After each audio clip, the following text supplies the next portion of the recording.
Takole,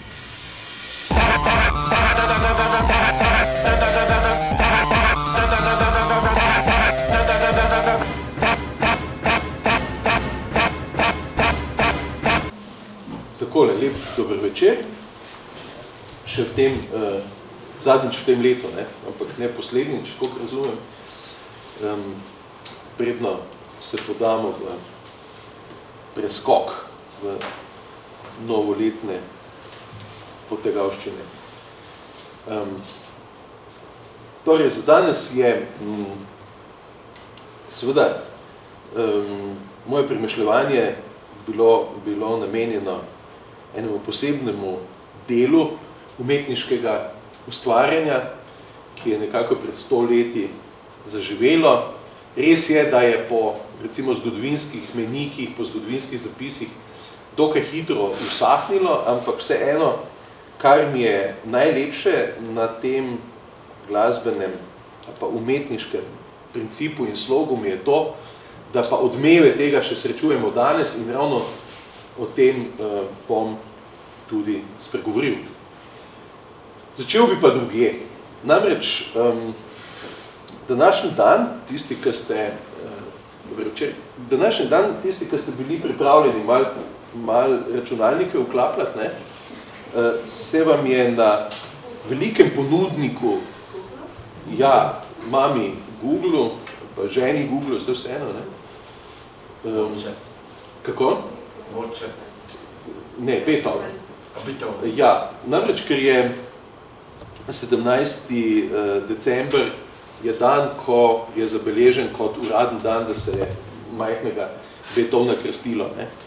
In ugiba se, predvideva se je, da se je rodil 16. decembra. Ne? 17. decembra je uradno zapisan kot imenovan krstni dan Ludvika van Beethovna. Zakaj pričenjam z tem premišljevanjem? Preprosto zato, ker je nekaj ljudi v zgodovini umetnosti, med njimi tudi Beethoven, tistih, ki so zapustili nek pečat, ki so zapustili neke ideje, ki se jih še dan danes obnavlja, ki jih še dan danes vidimo, slišimo, ki so še dan danes v današnji družbi prisotne. In zato se mi zdi, da je dobro, da se takšnih dni, ko se je nekdo rodil, spomnimo. Predvsem zaradi tega, ker opazimo lahko, da zraven tega, kdaj se je rodil, ponavadi seštevajo ali pa prištevajo tudi leta, kdaj se je nekdo rodil.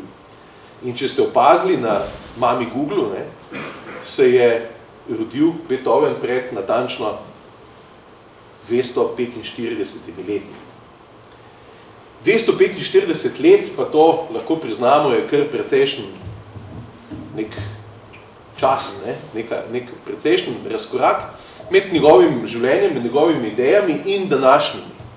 Bi rekli, danes pa je čist drugač, danes pa živimo, ne vem, v drugačnem času, v drugačnem dobi, v drugačnem ne vem kaj še vse. Pa vendar,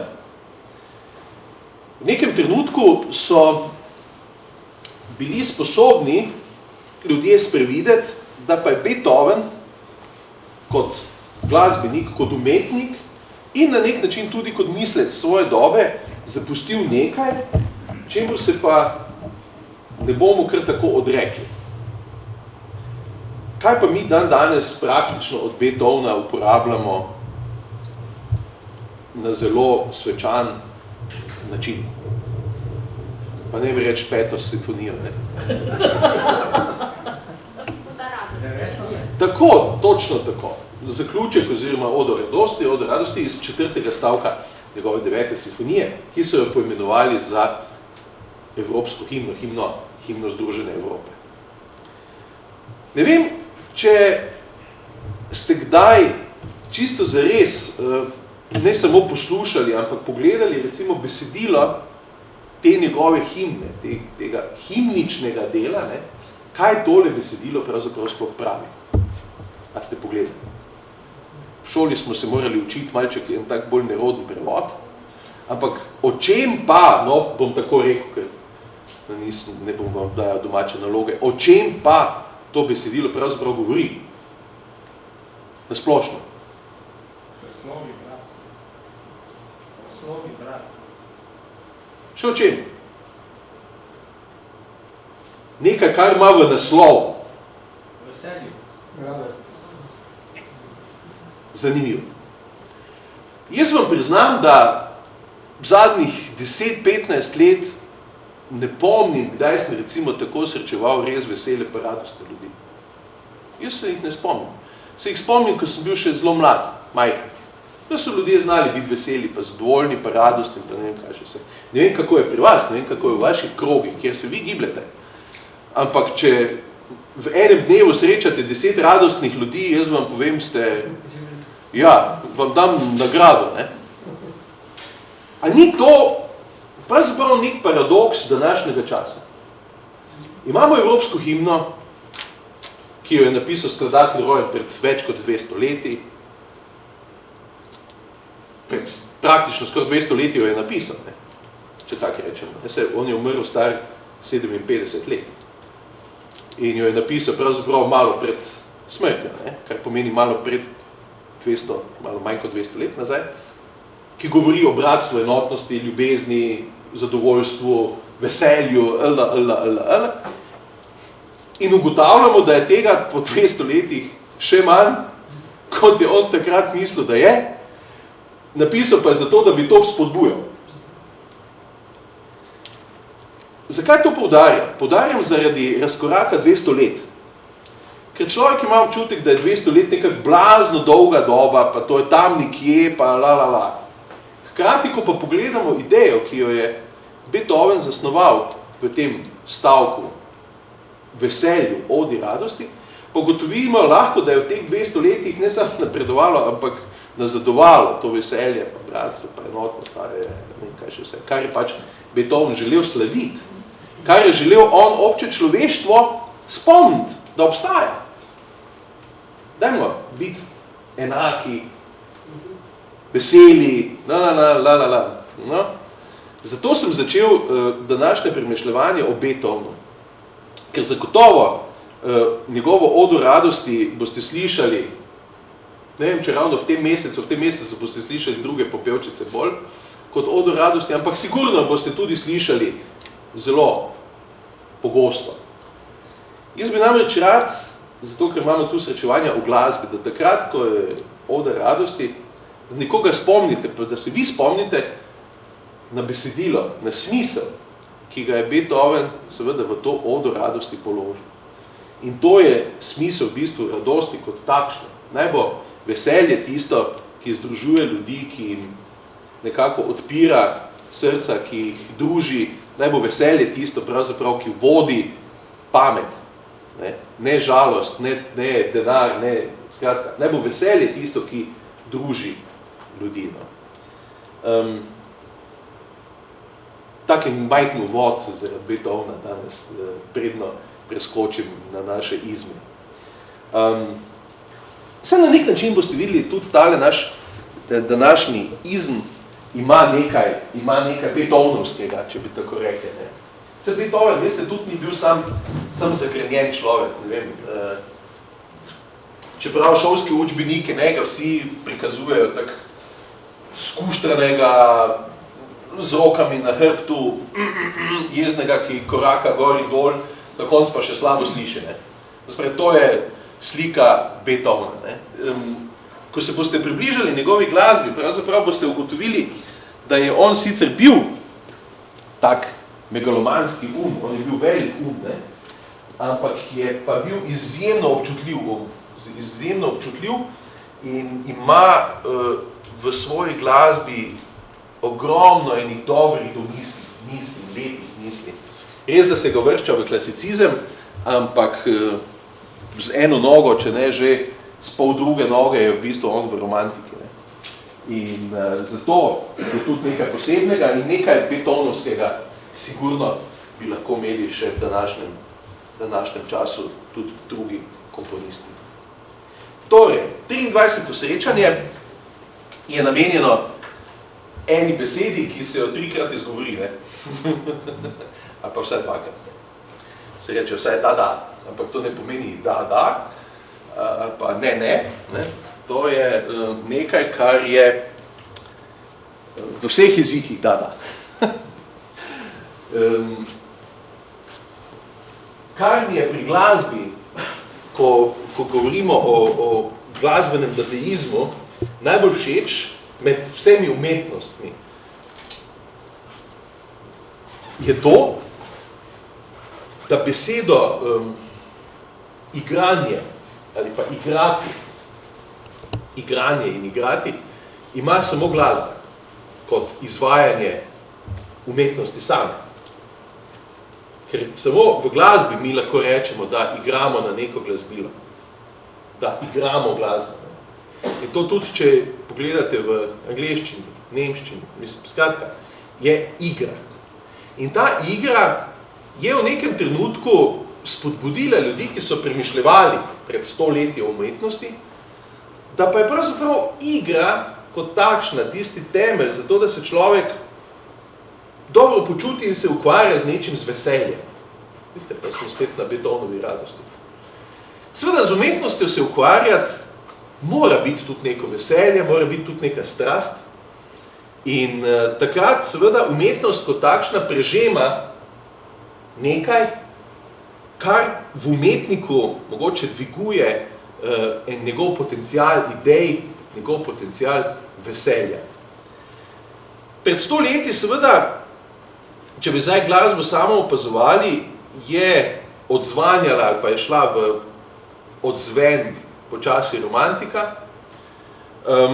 To je bilo obdobje približno 10-15 let po smrti velikega Richarda Wagnerja, kar pomeni, opera je v zatonu, rojevala se je filmska umetnost, najmlajša med umetnostmi, končal se je oziroma zgodil se je ta fin de siècle, to je ta prelom stoletja se je zgodil, prva svetovna vojna se je zgodila, skratka, imate te in one prelomnice, kakšnih 100 let nazaj, pa vendar se v nekem trenutku najde ideja igranja umetnosti ali pa igranja v umetnosti in z umetnostjo na ta način, da se išče radost v umetnosti, da se išče veselje v umetnosti.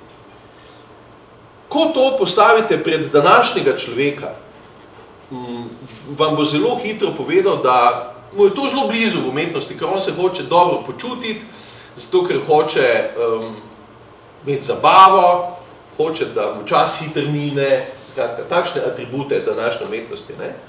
Ampak to vendar ni čisto isto s tistimi idejami, ki so jih imeli pred 100 leti. To vendar ni čisto isto, kajti iskali so v umetnosti pravzaprav tisto možnost igranja in preigravanja nekih stvari, ki jih, recimo, novosti, kot je film, drugačna glasba in tako dalje, nudijo. Zdaj, slikarstvo je mogoče prvo povzelo ideje, ampak mi nismo tukaj zaradi slikarstva, zato vas peljem pravzaprav po tej poti. Pravim, srečevanje z umetniškimi izmi nas bo pripeljalo do glasbe, ki se spogleduje z dadaizmom. Dadaizem je en poseben slog, nekateri ga zelo radi primerjajo z recimo nekim naivnim pristopom do umetnosti, ampak boste videli, da čist naivno pa le ni. Ni naivno, je dost konceptualno in premišljeno. Okay.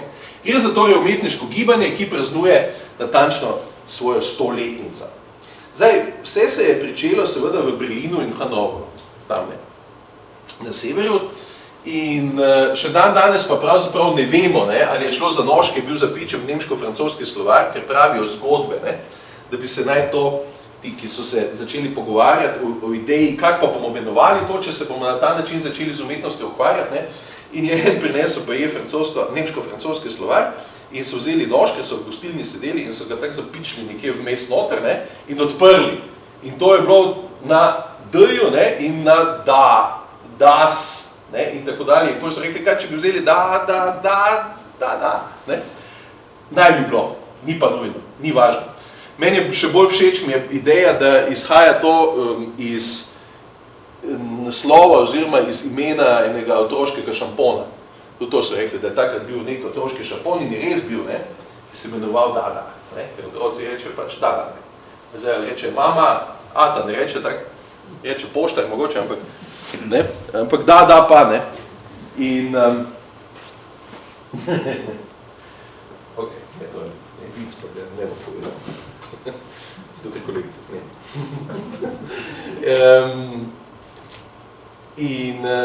Ali gre za to otroško besedo, kar pomeni, da gre za neko otroško igrivo naivnost, ali pa gre za nek ta otroški odprt svet, ali pa gre dejansko za tisto idejo zapičenega noža v francosko-nemški slovar, ni to pomembno. Gre za to, za iskanje imena pevke, ne? Tudi to so rekli, namreč en kabaret so takrat oblikovali, kabaret Voltaire, in so iskali, kako bi umetniško eno pevko poimenovali, zato ker ni hotela nastopiti pod svojim pravim imenom, ne? In so pač rekli, da ne bo Lulu, ne bo Kaka, ne bo, ne vem, Fru, bo pa Da. Ne? In skratka, nekaj okrog tega igrivega naslova imena je nastalo. To, da prav pravim, da zvočna magija glasbe je dala možnost za razcvet te oblike, oziroma, kar mi je še boljše, ne govorim rad o obliki umetnosti, ampak govorim v tem primeru o obliki tako imenovane neumetnosti. To se pravi, ne tiste umetnosti, ki se izmika umetnosti, ne takšne, ampak tisti, ki hoče umetnost prikazati kot njen antipod, ki hoče pokazati umetnost kot kontraumetnost, kot nekaj, kar lahko stoji, če stoji tukaj umetnost, nasproti nje, kot neka neumetnost in s tem seveda edine prave, jaz rečem, anti-umetnosti, proti-umetnosti. Zdaj seveda bo kar precej časa še minilo od začetkov dadaizma, tam 19, 16, 15, 14, 18 in tako naprej, pa do recimo Duchampa, ko razstavi tisti svoj znameniti pisoar na razstavi in reče, to je pa vodnjak. Tu mineš kar nekaj časa, ampak to je tudi na nek način osvobojena umetnost, recimo neki parstva, plastike, nekega razstavnega eksponata, kajti dokazujejo, da niti nobena umetnost, niti glasba, niti likovno oblikovanje in tako dalje, ni tako sveto, da ne bi moglo pravzaprav doživeti nek svoj antipod, neko svojo antiumetnost. No in dostikrat smo se mi že ustavljali pri Johnu Cageu, ki recimo 40-50 let po dadaizmu nekako pripelje te ideje dadaizma nazaj in napiše tisto svojo skladbo, veste, o tišini, v tišini, ki smo jo 4:33, ki smo jo poslušali zelo na tiho, ne? In seveda, ki naredi svojo glasbo vode in skratka, ki poskuša z elementi umetnosti graditi neumetnost in hkrati s tem seveda glasbi dajati možnost za nek nadaljni razvoj.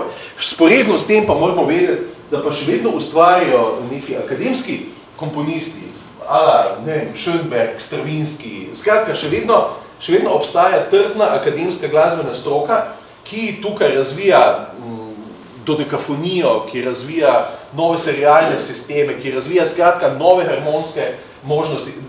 Obstaja tudi to, ne? In obstaja odgovor na umetnost, ki je seveda dadaistični odgovor. Zdaj, jaz tako rad govorim, ko govorim o glasbi, govorim o tej zvočni magiji glasbe. Zakaj govorim o tem? Ker glasba sama na sebi res da ima neko konstrukcijo, o konstruktivizmu smo že govorili. Res da ima sama na sebi lahko neko idejo, ki jo nosi v nekih tonskih zaporedih, slikah in tako dalje, tudi o tem smo že govorili. Ampak vendar se mi zdi najpomembnejši element, ki ga pa v glasbi lahko začutimo, je tisto ugodje ob glasbi. Seveda, tega se ne da zmeriti. Jaz vam ne morem dati seveda za poslušati nekega glasbenega elementa in potem meriti ugodja, komu je bilo ugodne. In potem rečem, aha, če vam je bilo več kot polovici ugodne, pomeni, da je glasba dobra, če ne pa ni dobra. Tega se ne da meriti, ne? Ampak gre za neko dinamiko, pravzaprav poslušalca in ustvarjalca ali pa ustvarjalca in izvajalca. Pri glasbi pač je lahko ustvarjalec in izvajalec v eni osebi, ne? Lahko pa imamo, a veste, med ustvarjalcem pa med poslušalcem je pač še nek izvajalec vmes, ne?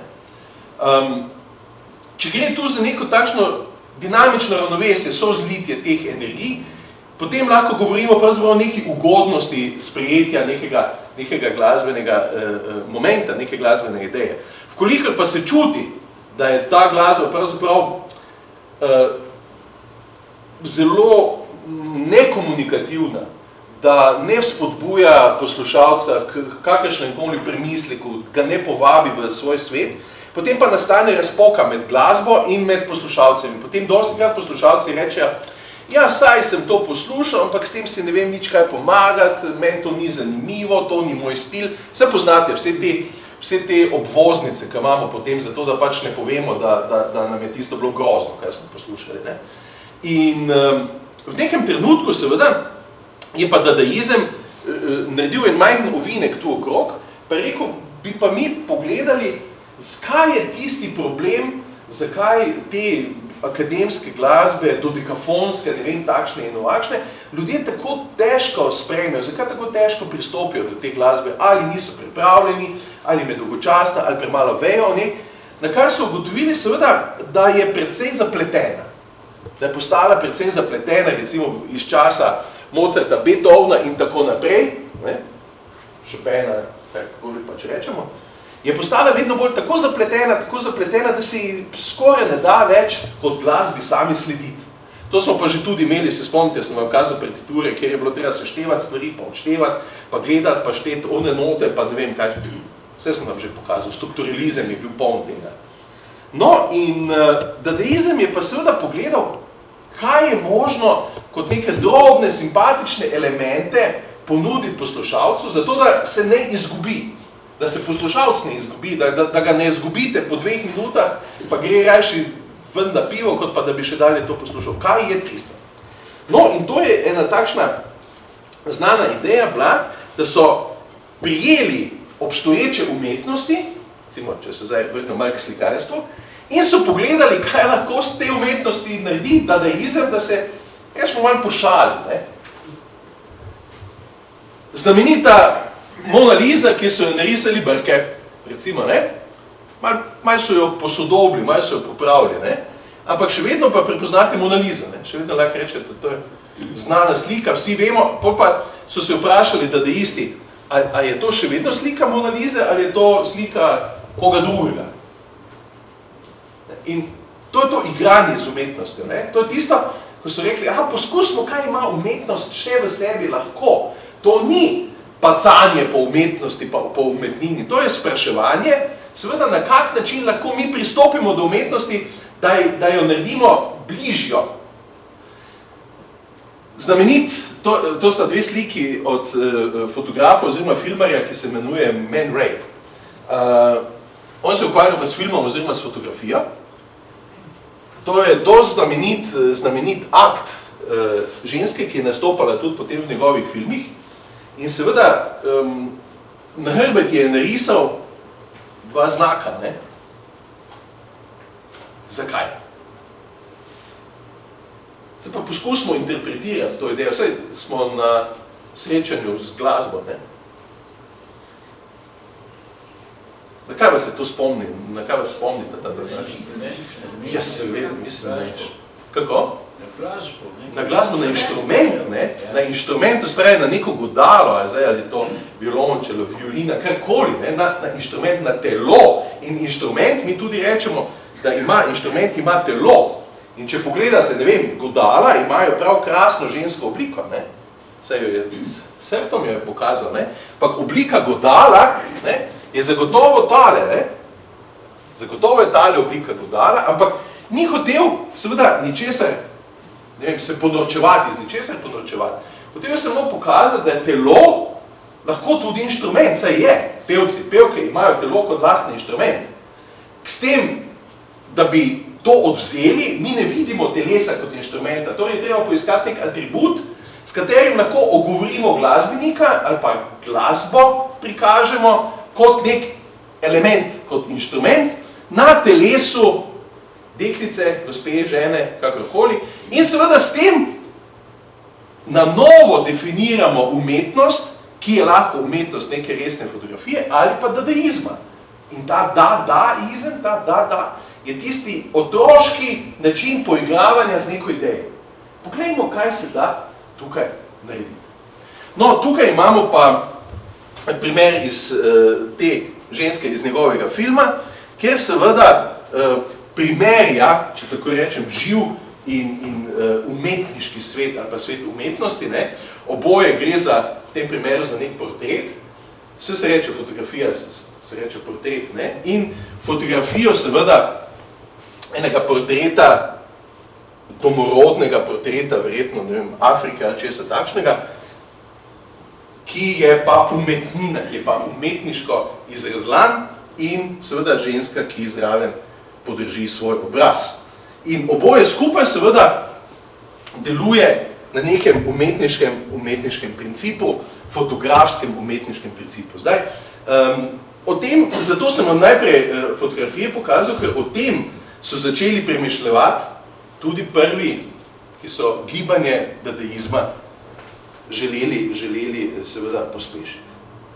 No, ampak s tem, ko se naredili takšne korake, se pokaže pa glasba lahko kot tista, ki je zmožna odpreti vedno nove poti za mišljenje. Torej, glasba ni nujno, da je na novo naredimo, jo lahko tudi na novo interpretiramo ali pa je na novo izvajamo.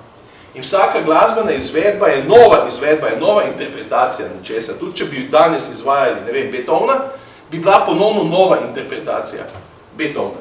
No, in gre tudi seveda za poslušanje in razumevanje umetnosti zvoka. Tukaj je, torej uspel sem najti prvi videozapis, sploh iz časa oblikovanja kabareja Voltaire in njihove predstave, ki šteje za pravzaprav prvo dadaistično gledališče. Pa bi vam najprej to pokazal, da bomo razumeli točno, kaj je dadaizem z tem svojim posegom želel pravzaprav sploh narediti.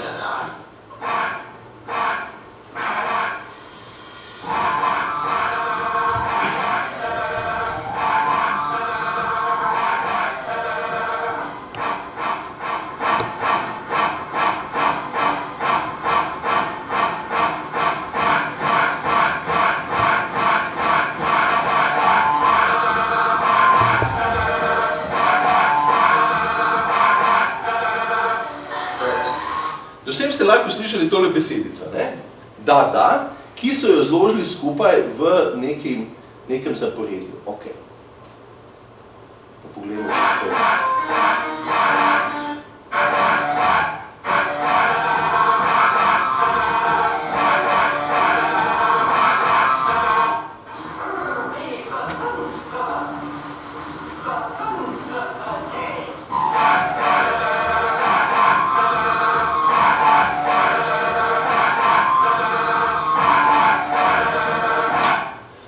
Spravi, kabaret Voltaire, samo sekundo, mislim, da ga imam tukaj,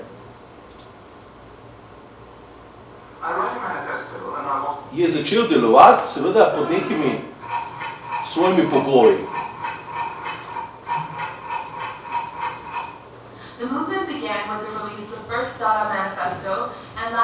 In zapisan je bil tudi dadaistični manifest.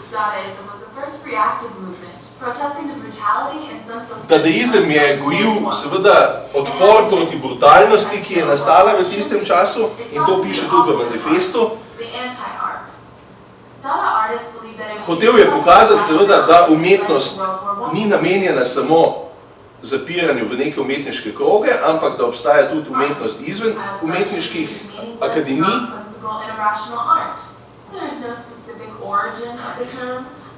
Mucka zapičena v Dada.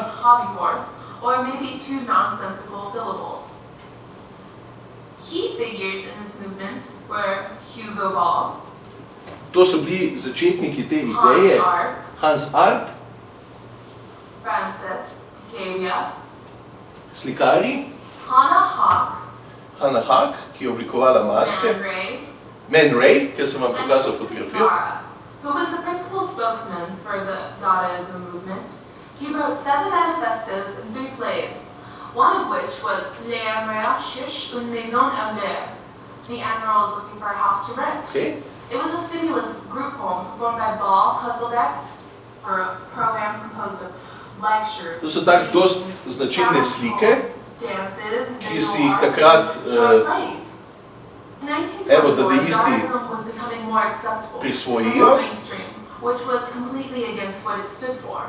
Although Dadaism... Dali, ja, nadaljevanje. V bistvu dadaizem se nadaljuje v bistvu v surrealizem posneje, ne? Ampak vse bomo do tega še prišli. Dadaism still seems to live in the pits of surrealism and social realism. Dadaism was probably the most difficult... Tudi to je en način bil pesniškega ali pa besednega ustvarjanja dadaizma, ne?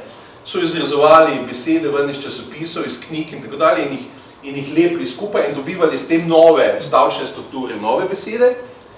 Dobro, tole še Cabaret Voltaire, če bi imeli.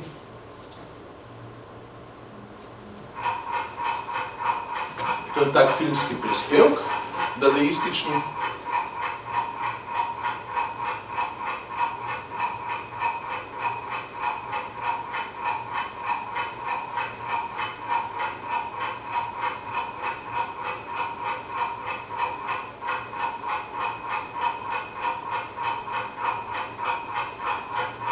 To je bil film v povojih, ne? Film je bil star tukaj recimo 15-20 let komaj, ne? In so ga preizkušali, ne?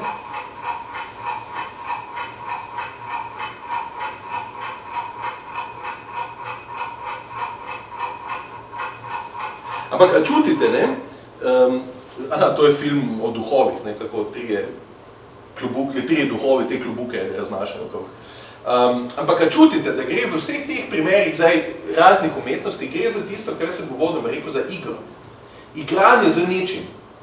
In igranje na nekaj je v bistvu glasbi najbližje. Ne? Zato se mi zdi, da je glasbena dikcija dadaizma, ali pa glasba je dadaizmu seveda zaradi te dikcije najbližja. Cabaret Voltaire. Pa mislim, da imamo tukaj en tak majhen odlomek.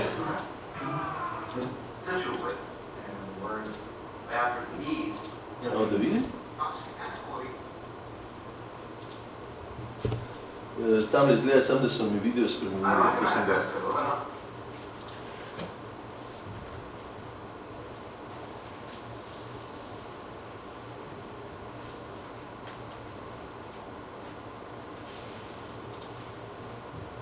Aha, evo ga, vsem. Tako je pa izgledala tale predstava njihova, no? Sodelujo gradni igri v svojim 15.000 evrov. Ne, tak. S računom in oddaj preko srednikov.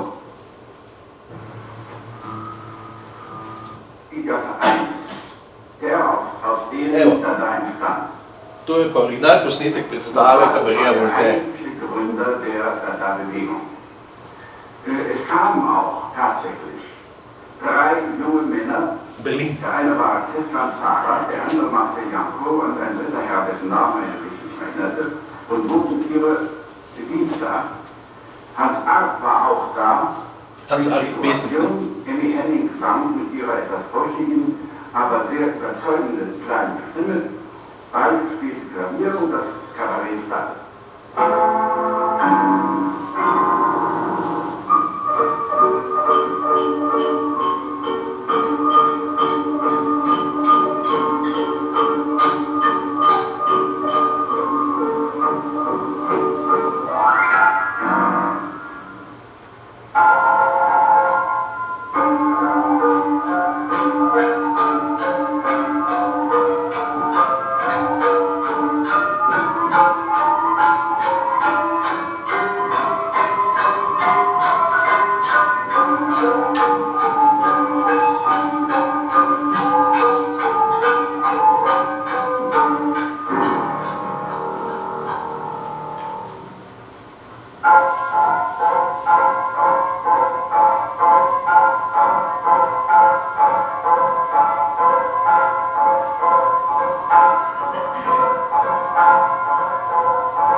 No, del vokalnega dadaizma je tudi to, da gre za igranje z besedo. Ne?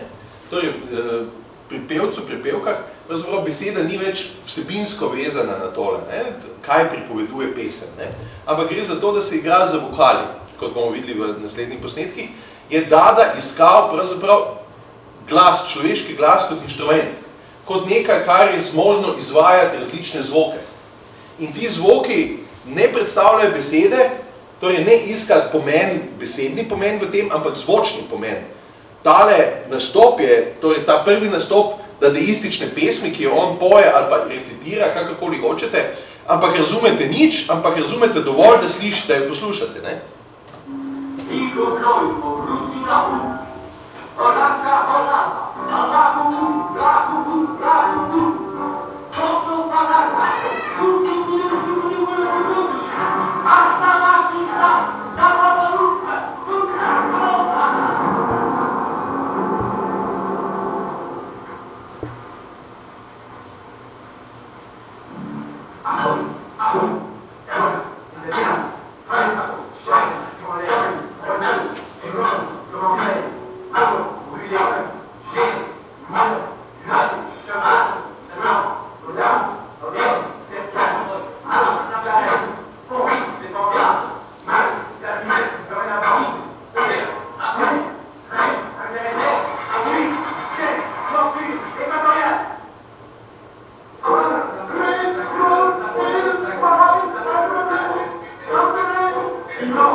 No, kaj pravite?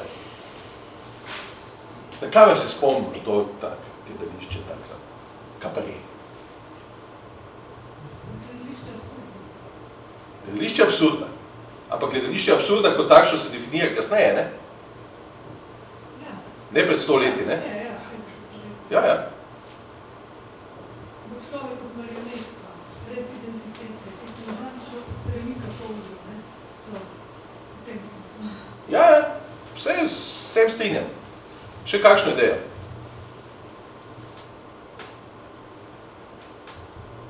Tako kot je moderna umetnost, ki se ne moraš nič predstavljati v slikarstvu, tako je tudi, bi rekla, popačejo glasove, da samo slišiš, pa še ne moreš nič predstavljati.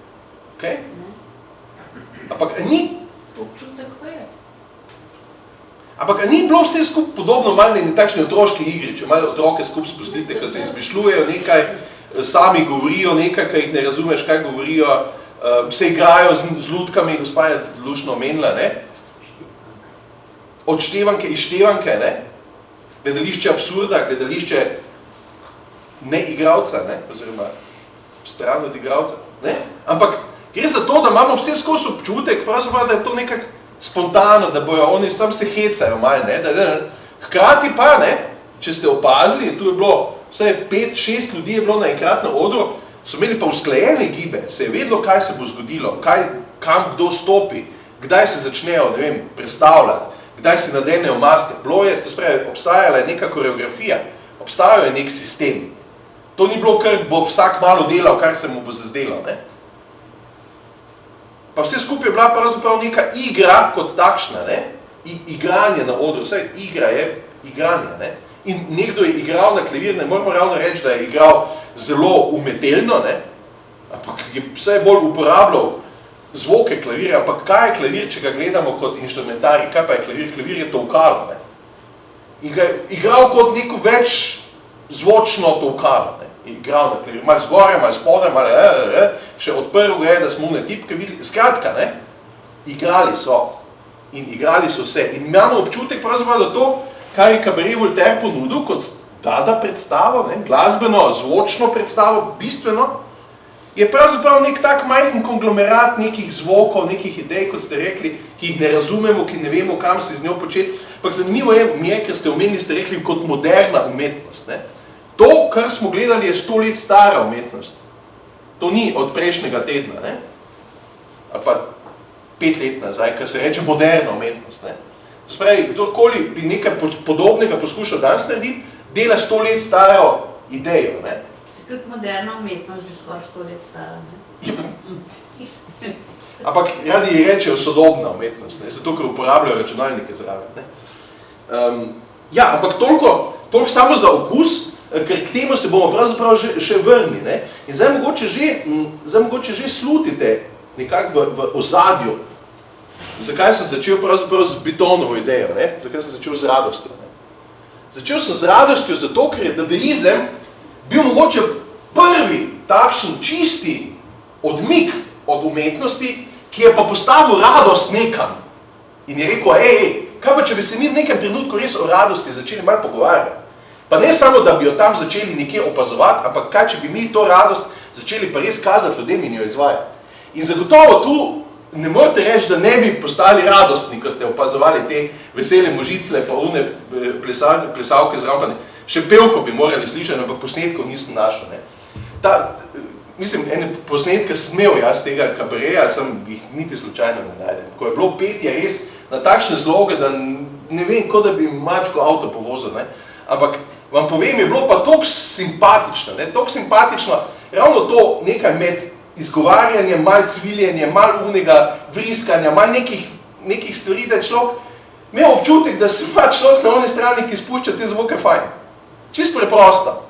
In to je neka takšna, zato se vračam k magiji zvoka.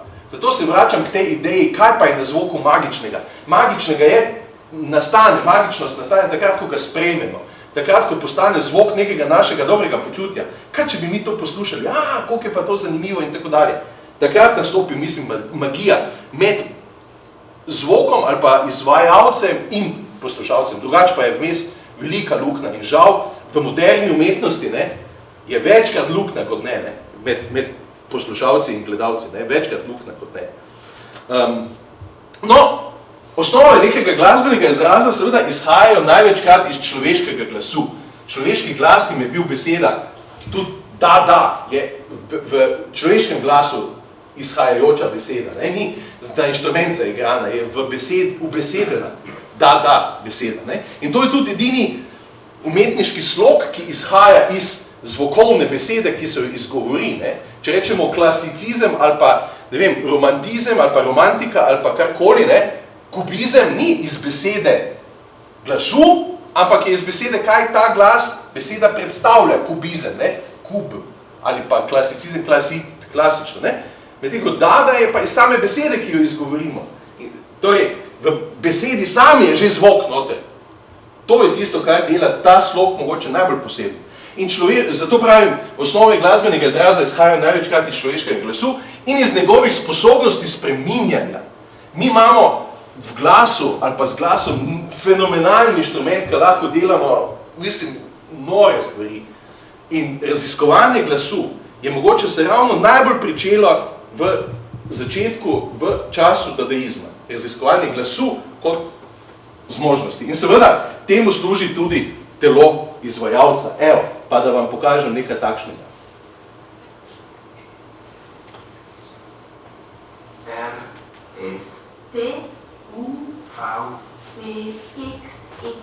To so raziskovalci, nemški raziskovalci dadaističnega glasu.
a ni glasba.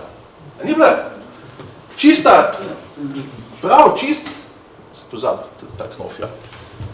Čista neka glasbena invencija je bila, ne. Dobro, zagotovo vam je bila tudi, ne bom rekel, ravno smešna, ampak bila vam je zabavna, ne. Bila vam je zagotovo zabavna, ker dadaizem ne želi biti nezabavno, ne. Dadaizem hoče na nek način ugajati, ampak ne ugajati na kakšen trapast način, ne, ampak vam hoče ponuditi pravzaprav to dobro voljo, ne. Se pa v umetnosti obstaja tudi druga plat igre. Poglejmo, kaj lahko s telesom, kaj lahko z mojim glasom, z mojim zvokom proizvedem, za kakšne glasbene elemente lahko pravzaprav vam ponudim, izvajam, mislim, in tako dalje, in tako dalje. Ampak to je bil že novejši posnetek, vidite, to ni bil 100 let star. Kar pomeni, da se seveda glasbeniki, ki raziskujejo neka določena področja, vračajo v same ideje dadaizma in tam poiščejo tiste osnovne korenine, tiste osnovne ideje, ki jih je dadaizem seveda pričel gojiti. Fernand Léger je bil en od ustvarjalcev francoskega novovalovskega filma, ampak se je ukvarjal s tem, kar je dadaizem ponudil v umetnosti. In to je bil seveda odklon iz tradicionalne podobe snemanja, fotografiranja ljudi, okolja, dreves, živali in tako dalje, to spravi narave ali pa sveta, ki ga mi opazujemo. In se je obrnil v svet, ki ga lahko kreiramo. In ta svet je seveda svet, ki posnema svet, ki ga mi poznamo. In je začel seveda z takšnimi liki, animiranimi liki, je začel seveda oblikovati neke svoje filmske, rečemo take, zabavne stvari.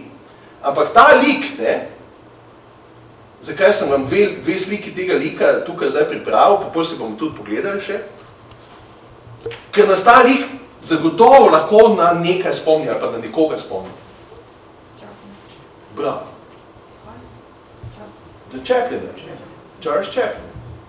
Kajti Chaplin, ko je videl tale film od Légerja, je rekel, jaz nikoli ne bi oblikoval svoje maske, tako kot sem jo, če ne bi videl tega. Oblikoval je svojo masko po, ne bom rekel tej podobi, ampak po tej ideji. Od Fernanda Légerja. Tako je to povezano. Res pa je, da je Chaplin je poiskal svoje obleke, je poiskal vse veste v koših za smeti oziroma na odpadu, poskušal čevlje najti tiste, ne? Zato, da je izgledal kot Tramp, da je izgledal kot tak potepuh. Ampak idejo, Fernand Léger. Seveda naredil je pa film z naslovom Mehanični balet. In to je zgodovinski film, vse, bomo malo povedali nekaj o tem, zato, ker je namreč mehanika bila zanimiva zaradi svoje tehnične popolnosti tudi za dadaiste. Zaradi tehnične popolnosti je bila zanimiva mehanika, ne? In tako je nastala ideja tega mehaničnega baleta. Kaj vse je na svetu mehaničnega?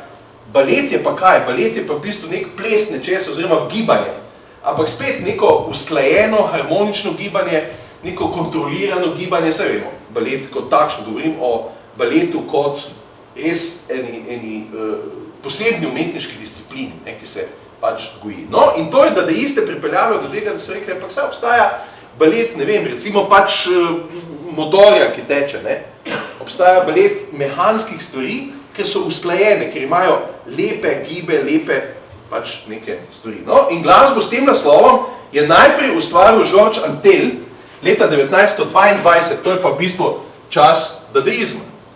Georges Antel je namreč ravno mehaniko hotel razumeti kot vir glasbenega navdiha. No, in poznamo pa s tem tudi film s tem naslovom, ki ga je ustvaril pa Fernand Léger leta 1924, 2 leti kasneje. Ne? 2 leti kasneje vidimo, da nastane film, ki pa uporabi to glasbo in to je prvi takšen glasbeni spoj glasbe in podobe. Zdaj, tisti, ki poznate malo zgodovino filmske umetnosti, veste, da se leto 1927 šteje za prvo leto zvočnega filma. Ta pevec jazza, ne? Od Coplanda. Kot boste lahko videli, gre za vsaj 5 let, 4 leta oziroma 5 let prehitevanje ko je glasba bila narejena in je bil film narejen na glasbo in se je oboje pravzaprav skupaj izvajalo.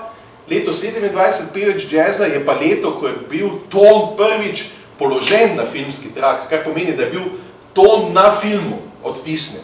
Ni to prvi film, ki je imel glasbo, tako kot srečate lahko pri kakšnih ljudeh, ki želijo pač razlagati filmsko zgodovino in rečejo, prvi film z glasbo je bil film Peveč jazza leta 27, sploh ni res. Skratka, prvi film, to je prvi film tole zdaj, ki je bil narejen po glasbi. Glasba je že obstajala. No, pa bi vam najprej pokazal izvedbo, ker tale Antelova kompozicija se še vedno izvaja. To je čist klasična partitura, ki se izvaja. No? Pa bi vam malo to izvedbo pokazal. Pa si probajte malo zapomniti zvok, ker ga bomo potem v filmu tudi srečali.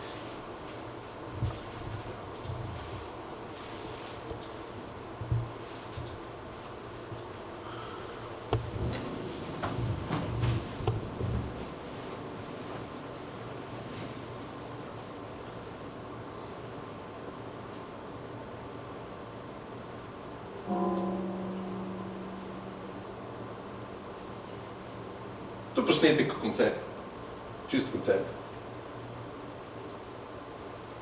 Klasična partitura, vidite, dirigent, vse ima, z leta 1922.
Ok, in tako dalje.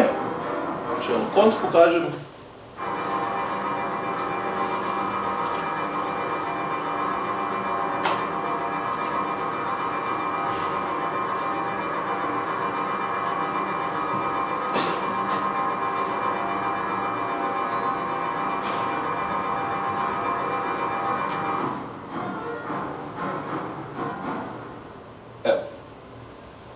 Skladba kot skladba, ne?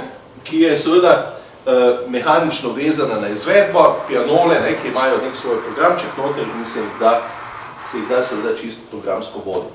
No in seveda zatem je nastala ideja, torej filma, ki spremlja, ne, danes se reče, da je glasbena spremljava filma, ne, pa je obratno, ne, bilo film, ki spremlja to glasbeno vsebino ali pa to glasbeno dogajanje, je pa Ležer naredil. Evo, to je pa film leta 24, film Mehanični balet. Ste si zapomnili zvok, ne?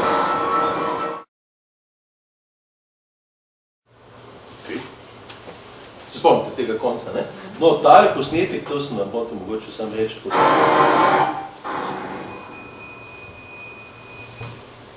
Od tukaj, ne? v enem slovenskem filmu obstaja homaž filmu od Fernanda Ležerja na ta posnetek. A vas na tale posnetek na kaj spomnim? Še mogoče kot ja pogleda, toliko bolj. Obstaja citat v slovenski filmski zgodovini. Besna, ja. Ko Janja dobi pismo, ne? Pa stoji na vrtu, pa odpre pismo, ne? Pa stoji pod drevesom, ne? To je Vesna, ne? To je citat, sprej František Čap, ki je naredil, ne? Je se poklonil spominu, filmskemu spominu in je citiral pravzaprav z Metko Gavrielčič, ne? Bila je igralka, je citiral pravzaprav tale pogled, tudi rakurs in kadri sta dosti enaka, ravno za to pogledajte, ne? Čisto tako kot drobec filmske zgodovine, kako tisti ljudje, ki poznajo filme, ki poznajo zgodovino, znajo citirati nekaj, kar je v filmski zgodovini pomembno. Ok, kaj bi lahko rekli o tej glasbi? Zagotovo vam je bila podobno, igranje na klavir vam je bilo zagotovo podobno tistemu, kar smo v kabareju Voltaire slišali, to nabijanje, igranje, takšno tolkaljenje, ne? Po glasbilu, to je uporaba res inštrumenta kot neko večglasno tolkalo, ne? Kaj bi še lahko rekli? A ste čutili ta puls, ta ritem, ki je stalno, ta stroj, ki je poganjal tole vse skupaj? Te pianole pa, tisto sireno noter pa, ja.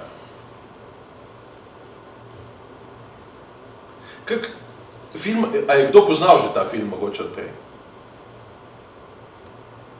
Ker to je res en takih dost prelomnih filmov, ki so zaznamovali filmsko zgodovino ravno zaradi svoje glasbe, ravno zaradi tega, ne? Ker to je, a veste, danes uporabiti glasbo, ki je že v filmu, oziroma ki je že bila komponirana in jo uporabiti v filmu ni nič posebnega, ne? Takrat je pa to bilo pravzaprav en poseben prijem, ena posebna ideja, kako se to uporabi. In glasba kot takšna je dadaistična. Vidite, nima nekega motiva, ki bi ga požvižgavali, ni dodekafonska, ni takšna. Vse skozi imate občutek, da se tam igrajo, ali da nekaj nabijajo, da ne skratka. No, ok. Če naredimo še kakšen korak v tej smeri, potem moramo nadaljevati smer dadaizma, ki se je nadaljevala, idejno se je nadaljevala v surrealizem. To sta dve sliki iz enega zelo pomembnega filma, kjer pa nas bo tudi glasba zanimala zraven, zato ker spoj slike in glasbe je postal pravzaprav nek dadaistični princip. Namreč dadaistični princip zapisan v tem osnovnem njihovem recimo navodilu, kaj je dadaizem, je to, da združujemo nezdružljivo. Ne? Sprej, poskusimo združiti nekaj, kar se ne da združiti. Mi pa bomo združili, ne? Zato, ker je možno združiti, ne? Ker smo naivni, ker smo otroci, ker se igramo, ne? Otrok tudi združi karkoli mu daste, ne? Bo že združil nekaj, ne? A poznate te dve sliki iz... To je tudi en velik zgodovinski film. Andaluzijski pes, ja. Bravo! Andaluzijski pes, ja. Louis Buñuel. V sodelovanju z enim največjih slikarjev tedanjega časa, tako, Salvadorjem Dalijem. Andaluzijski pes ni zgodba o psu, ne? Tisti, ki boste to zgodbo psa notiskali, boste zgrešili, ne? Zato, ker film v tem času ni bil naracijski film, to je ni bil pripovedni film. To ni film, ki bi pripovedoval zgodbo od začetka do konca, zakaj, kje, kaj, komu, kako. Ampak je pravzaprav film nekega dogodka, film neke invencije, nekih slik, nekih podob, ki pač v nekem trenutku nas očarajo, pospremijo. To je andaluzijski pes, ja. To je andaluzijski pes, ki ima za svoj temeljni glasbeni motiv, če pa še to veste, pa... Mogoče to ve kdo. Wagnerja. In sicer so vzeli to znameniti del iz Tristan in Izolde, ta Wagnerjev, ta Tristanov akord, oziroma to Liebestod odlomek. Ampak, ok. Andaluzijski pes nadaljuje igranje, torej med povezovanjem ustvarjalcev novega izraza, novih možnosti izraza, in to je svet podob, ki je postal svet sanj. Svet sanj in seveda vedno novih možnosti. In to je tale nadaljevalni sistem Dada. Zelo hitro se to zgodi, ne? Leta 28, vidite, nastane Andaluzijski pes. Temelj tega je seveda kombinacija Louisa Buñuela in Salvador Dalija, ki sta pričela nekako nadaljevanje dadaizma v surrealizem oziroma v nadrealizem. To je tista pot, ki se je zgodila, gledajte, 3 leta, 4 leta kasneje od tega, kar smo zdaj vam kazali, ne? In vendar seveda Andaluzijski pes prinaša ob preigravanju ali pa ob igranju z temi raznimi elementi, hvala lepa, združljivega in nezdružljivega, ne? Takoj na začetku še en šokanten prizor, kajti ona dva sta začela razumeti pravzaprav, da je šokantnost tudi tista, ki pritegne. Zakaj? Zato, ker je nekaj nenavadnega, nekaj, kar samo film lahko seveda vam prikaže. Ok, pa si poglejmo ta znamenit delček začetka. Bomo še skupaj dobili, bomo pa zmagali. Ja, še enkrat. Aha, se smo nekaj imeli.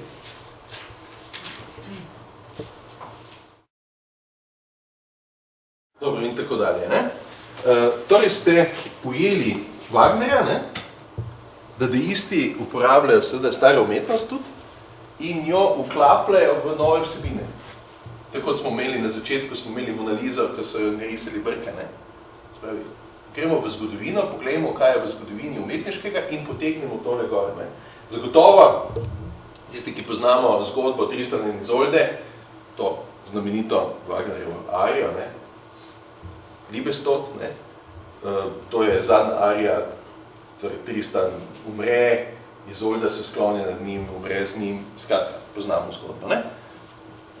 Novi Tristan in Izolda, on pade s biciklom, se vdari na pločnik, enkrat se tam pojavi, mu mravlje iz roke ven prelezejo, pred tem nekdo ženski z britvico oko prereže. Mislim, kaj pa je zdaj to s Tristanom in Izoldo? Ni pomembno, ne?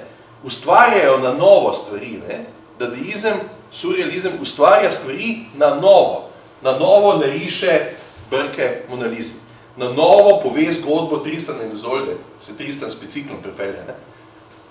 Na novo pripovedujejo. No? In to je seveda neka pot, za katero je dadaizem odgovoren, ker je postavil v umetnosti neke nove možnosti, neke nove ideje, seveda iz katerih so ratovale kasneje glasbene, pa res glasbene umetnine.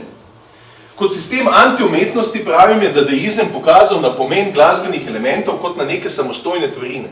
Če smo si prej pogledali vokal, ko se je pačil, pa se davil, pa spuščal prav hecne glasove, ne, je to en del telesa in vokala. Ampak ena takšnih je tudi vprašanje ritma in časa, čemu se praktično pa v glasbi ne da izogniti. Ritem in čas je glasbeni element, je element, skozi katerega glasba potuje. Če je slikarstvo lahko umetnost trenutka, ker mi lahko v trenutku pravzaprav sliko zaobjamemo, je glasba umetnost časa. Zato, ker moramo seveda od začetka do konca jo preposlušati. Ne moramo zajeti sekunde. Nimamo pozipane variante, ne, opere, ki traja, ne vem, uro pa pol, ne moramo jo slišati v eni sekundi, ne. Torej, György Ligeti, to je madžarski komponist.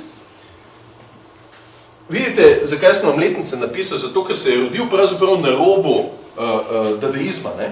Ampak je znal ustvarjati v tem duhu, se je znal spogledovati s dadaizmom, umrl leta 2006, torej pred 9 leti, je leta 62, torej 40 let po dadaizmu, po velikem sponu dadaizma, je ustvaril simfonično pesnitev, prav simfonična pesnitev za 100 metronomov. Metronom, klasična lesena škatla, tik-tak, ne? Simfonična, in jo je tudi imenoval, to je simfonična pesnitev za 100 metronomov.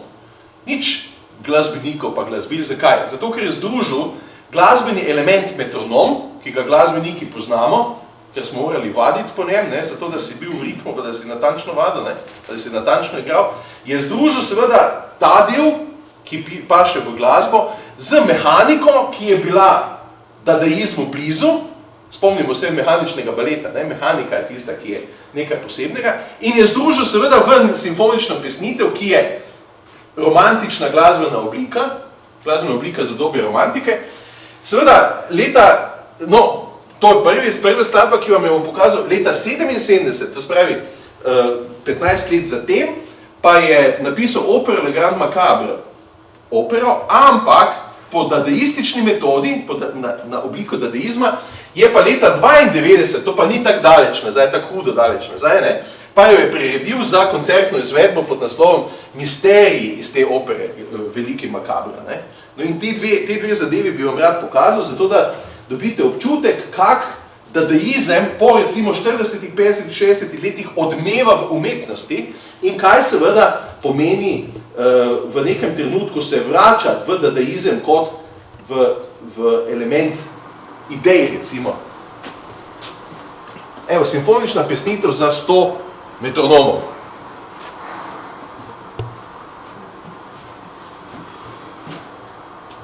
So posneli, ne? Leta 62.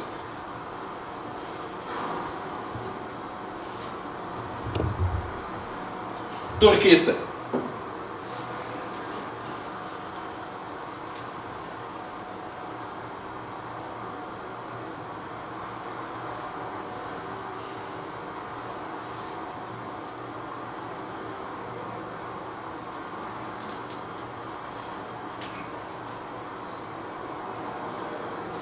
Metronomi so nastavljeni na različne ritme, ne? Zadnja pa digitalna ura, ki odšteva.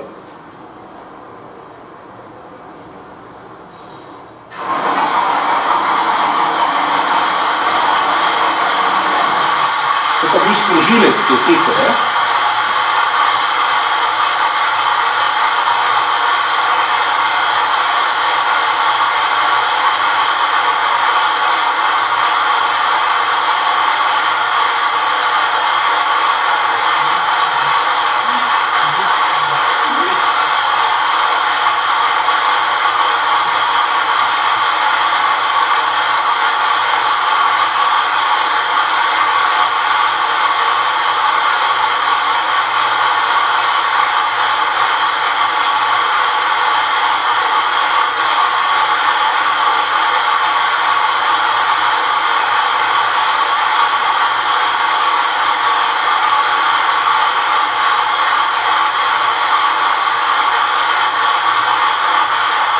Lepo, ne? Simfonična pesnika, ne? In to teče 8 minut, ne 6 minut, no? Tak bi vas rad popeljal proti koncu, konc je pa tak, ne?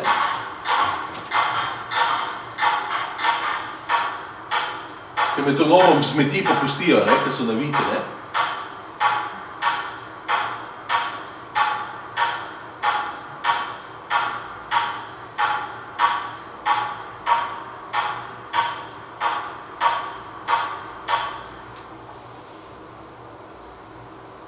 Tudi več ne more.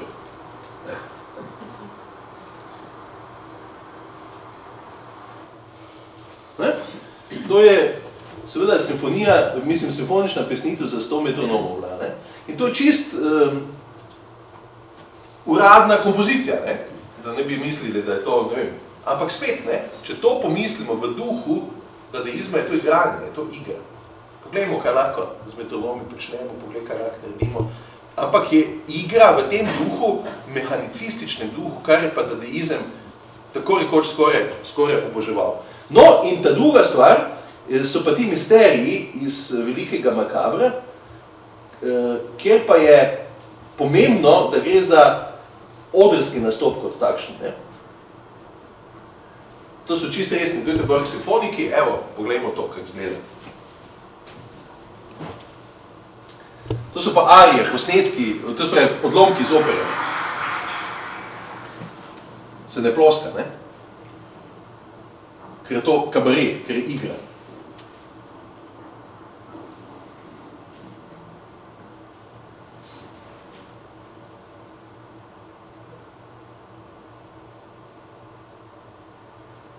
Še örkligeti, vidite.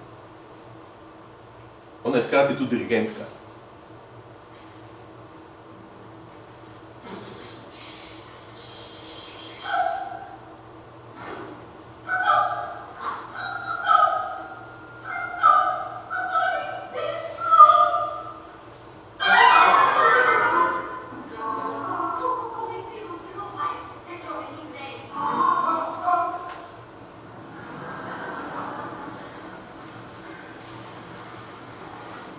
plakat tako, ne?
pevka, poleg vsega, ne?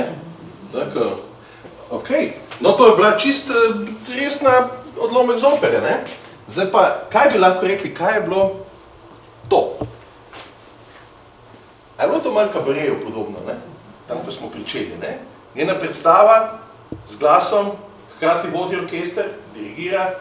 Stas. Kako? Stas. Ja, no to tako tak, ne? Stasom. Ja, s Stasom, ja, z vsem, kar ima, dirigira, ne?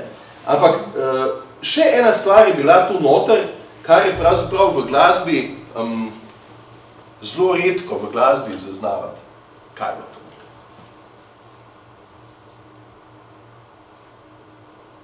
Zelo redko, kar zaznavamo, ne vem, Beethoven, Mozart, Debussy, kako vem, teh velikih komponistih ali pa tudi sodobnih.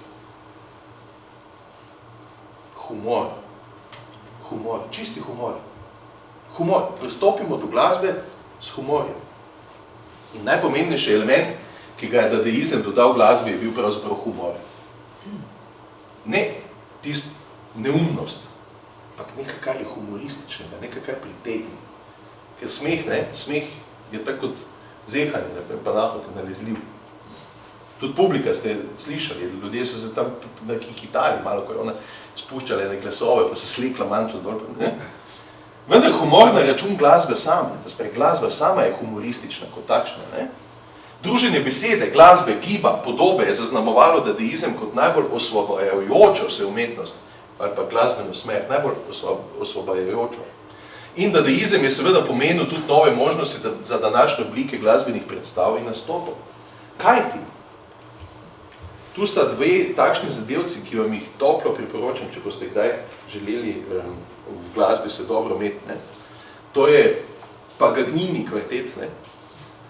Namesto Paganini je Pagagnini. Ne? To sta pa dva mojstra, ki sta izjemna glasbenika, sta Igudesman in Joe. To sta neverjetna glasbenika, no? Pa bi vam recimo Igudesmana in Joe pokazal, kaj pravzaprav ona dva z glasbo, in to je tisto, kar je dadaizem glasbi dal in kar dadaizem še danes v glasbi predstavlja. Klasična glasbenika.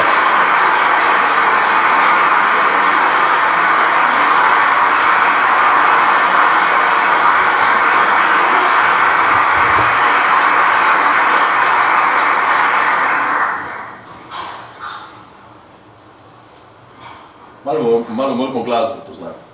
Pak ni čudo.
Ste poznali kaj glasbe? Ja.